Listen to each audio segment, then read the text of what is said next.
The popular sentiment about a remake of The Magnificent Seven is that it's not as intrinsically verboten as other remakes because it was already itself a remake of Akira Kurosawa's The Seven Samurai, but it's equally true that a remake of this feels less troubling than, say, Psycho, because the original is generally not regarded as a perfect movie. Oh, it's a great fucking movie, don't misunderstand, but in terms of reviews and legacy, it's just not necessarily on the same level in the cowboy movie pantheon as, say, The Searchers, The Man Who Shot Liberty Valance, the Dollars Trilogy, etc. It was a fun, crowd-pleasing blockbuster with a big cast of badasses, a great score, an iconic Yul Brynner performance, one of the all-time great theme songs, and maybe an appropriate swan song for the unironically heroic era of the Western, but it wasn't necessarily straining for the kind of depth that would render it untouchably sacred. Put another way, it's a great song, but it's a song you're allowed to cover. Now, this particular cover arrives courtesy Anton Fuqua, who might be the best guy in Hollywood at making unapologetic guy movie blockbusters aimed at an adult audience ever since Peter Berg lost his fucking mind and Michael Mann disappeared up his own asshole. When your resume includes Training Day, Tears of the Sun, and The Equalizer, nobody asks if you're capable of making a great Western. They ask why it took you so fucking long to drop the pretense and bust out the actual cowboy hats. Now, is it as good as the original?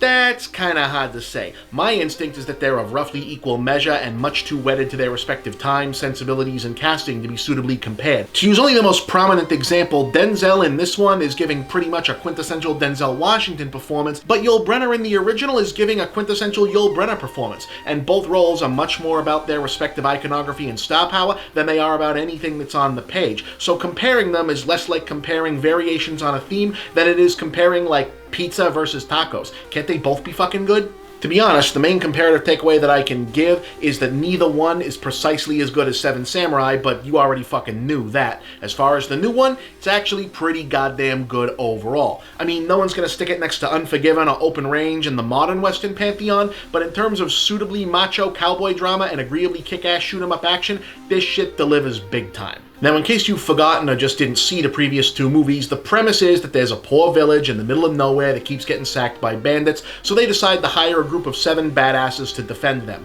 The big switch this time around is that instead of the bandits looming, the villains are minions of a sinister mining company that's bespoiled the land and now wants to force the townspeople off their property for cheap. And in case that still sounds too ambiguous for you on the villain side, the bad guys are led by Peter Sarsgaard, and he gets to monologue about religion and capitalism, so nobody is confused as to who you're rooting for to get fucked up once the shooting starts. That's the other major change though, tone. Now, to be fair, every version of this story is played it broad and action-oriented, but this one triples down on an arch, over-the-top rainbow coalition of strategically diverse, individually specialized characters to the point that it comes damn close to being another goddamn superhero movie. I mean, you could easily slide this sucker into the Marvel Cinematic Universe without too much effort at all, and that's before a supporting character starts referring to himself as the Two-Gun Kid. In any case, this time the full lineup includes Denzel as a stern bounty hunter, Chris Pratt as a wisecracking gambler who's good with bombs, Ethan Hawke as an ex-military sniper, Byung-Hun Lee as an assassin with multiple talents, Vincent D'Onofrio going way the hell over the top as a crazy, super strong mountain man, Martin Sensmeyer as a Comanche warrior named Red Harvest, ha ha ha, and Manuel Garcia Rolfo as an outlaw with a price on his head.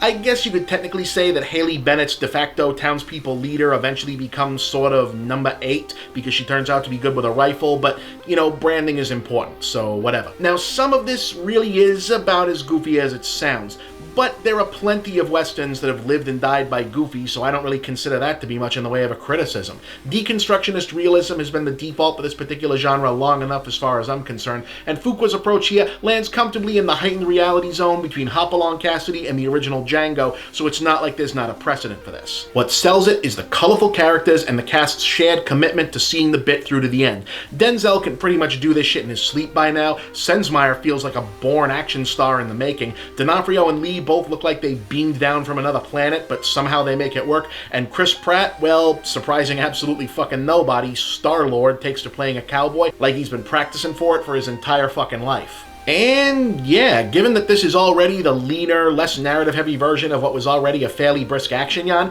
there really isn't that much to dig into otherwise. It looks great, Fuqua directs the shit out of a gunfight, and Nick Pizzolatto and Richard Wank's screenplay is solid, bullshit-free cowboy stuff. Now, I don't know if it's a classic, but it will kick your ass harder than just about any blockbuster we got this summer.